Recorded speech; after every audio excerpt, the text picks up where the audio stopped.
If you're a grade 11 or 12 student planning to take the SAT or enroll in AP classes, this video is for you. The pressure of not living up to expectations during your SAT preparations, alongside the fear of choosing the wrong APs without knowing how it all works, is terrifying. On top of that, preparing for university applications with standardized tests and English proficiency tests while also researching the perfect university destination for your future can be overwhelming. Thus, we've made this video as a guide to our younger selves that were also clueless 2 summers ago. Hi, my name is Senor Hussein, a recent graduate from Ihsan who got 1400 on the SAT, 111 on TOEFL, and completed multiple APs during my stay in Ihsan.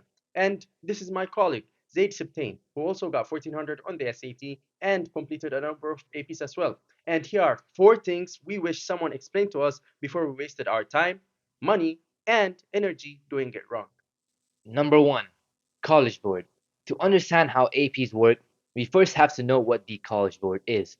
College Board is a private, non-profit organization based in the US that controls access to some of the most important standardized tests used for admissions around the world, including SAT, AP, PSAT, and others. Remember, if you're trying to study higher education as an international student, you basically cannot ignore the College Board for the following reason. Not all countries have GPAs or local exams that universities understand. Thus, the SAT and APs became global academic currencies, an unofficial handshake between students and universities to identify distinguished prospects from the rest. Action step. As a grade 11 or 12 student, open a College Board account if you haven't already. Number 2, APs, Advanced Placement. Simply put, APs are college level courses and exams taken in high school. There are 38 plus AP subjects that you can choose from, and you can take the class, then the exam if you want, or self study and take the exam. All AP exams are conducted in May. To take the class, however, Ihsan must be offering that specific AP as a class that year. The school offers a class if a staff member is qualified to teach that class and College Board approves of it. The exam is conducted in an authorized exam center, which for you is your own school. Taking the exam is not required. Just taking the course is already recognized by most international universities.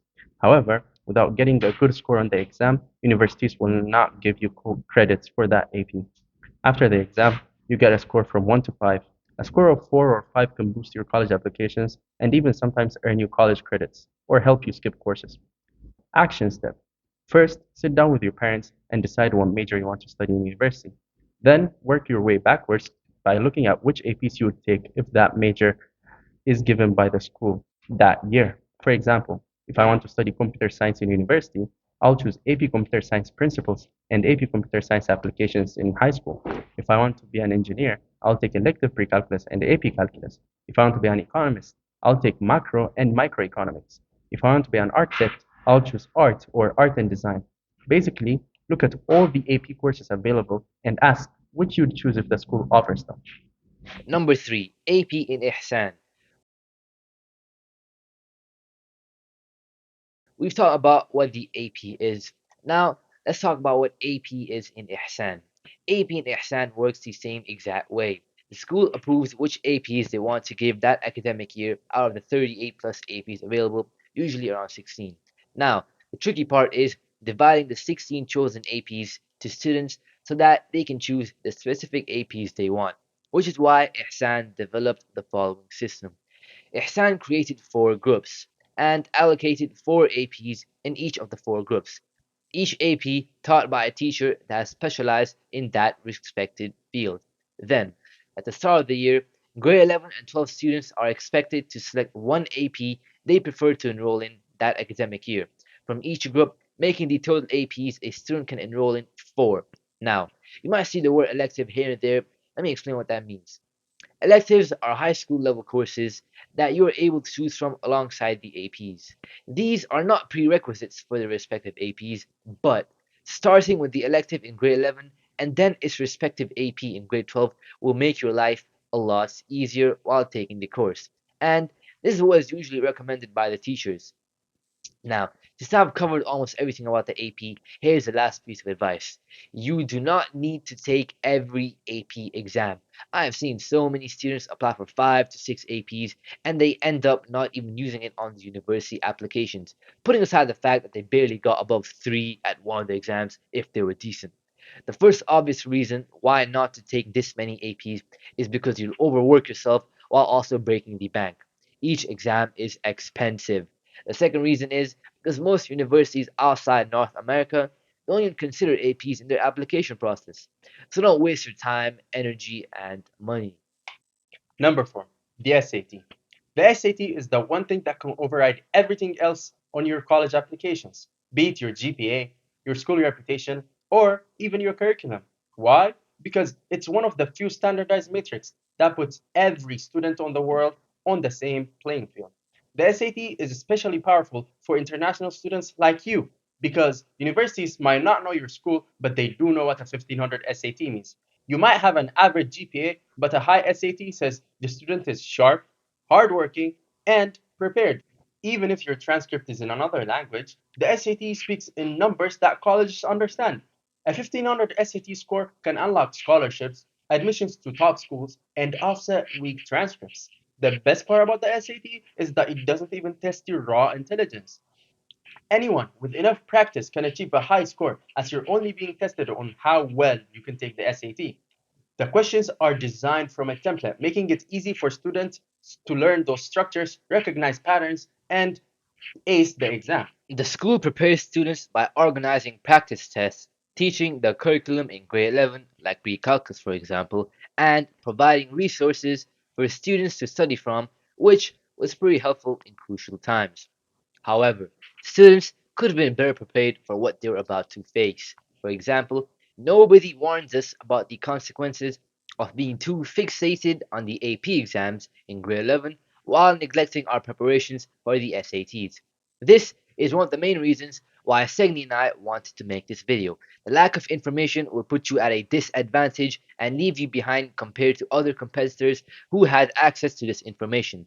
One more example I wanted to share was the misconception we had about the SAT's aim. We walked into the exam thinking we were being asked about our intelligence. However, we were oblivious to the fact that we were being tested on how well we could take the SAT. Now, you may have noticed I kept repeating the phrase being tested on how well you can take the SAT. Let me explain why. The SAT is a 135-minute exam that tests your English and math skills, each scored out of 800, giving you a total of 1600. There are two modules per subject, 27 questions per module for English and 22 questions per module for math. That means you've got around 60 seconds per question. And that's exactly why the SAT feels overwhelming. It's not just about what you know, it's about how well you play the game. Why? Because the SAT is a game. And like any game, if you understand the rules, the patterns, and learn the loopholes, you can beat it. Once you learn how the test is structured, you'll see the same tricks over and over again. And that's when the tips, strategies, and shortcuts you've heard about actually start working, playing the game better than test makers expected you to. I know this because I recently took the SAT myself, and while preparing for it, I realized something. This isn't about intelligence, it's about strategy. That realization changed everything for me. In fact, it's the reason why Signy and I worked together to design a short and focused course that does exactly that. Teaches students how to outsmart the SAT in as little time as possible. We prepared a course that briefly explains each topic while focusing on strategies, showing how to approach each question, and the tips and tricks we learned during our preparations. This is a 2-month online course designed for students to be prepared for the SATs. Apart from focusing on the academic content, we will be focusing on how to effectively tackle the different types of questions in the SATs by providing the tips, tricks, and strategies that we experienced and came across while also familiarizing students with the user interface of Bluebook and how to use the tools provided to their advantages. We wanted to be sure if our system worked, so we did an experimental course with 3 Ihsan students, 2 grade 11 and 1 grade 10. On the screen, you'll see the before and after practice test scores that we made them take at the beginning and the end of the course. It should be noted that we only did the experimental course for 10 days. So it's really impressive to see how well they've improved in just that amount of time. And it leaves you room to imagine how you could improve within just 2 months. And here's what they had to say about their experiences. So I would say Zaid's course for me personally was quite beneficial. Before I took his course, I had no idea what type of questions were included in SAT, but after I took his course, I not only had idea about what type of questions were there in SAT, but I knew different ways on approaching those questions and picking the right answer, eliminating the wrong ones. Also, how to manage time, which was a huge problem for me initially. And about the classes itself, I would say the classes were quite nice. I enjoyed them a lot.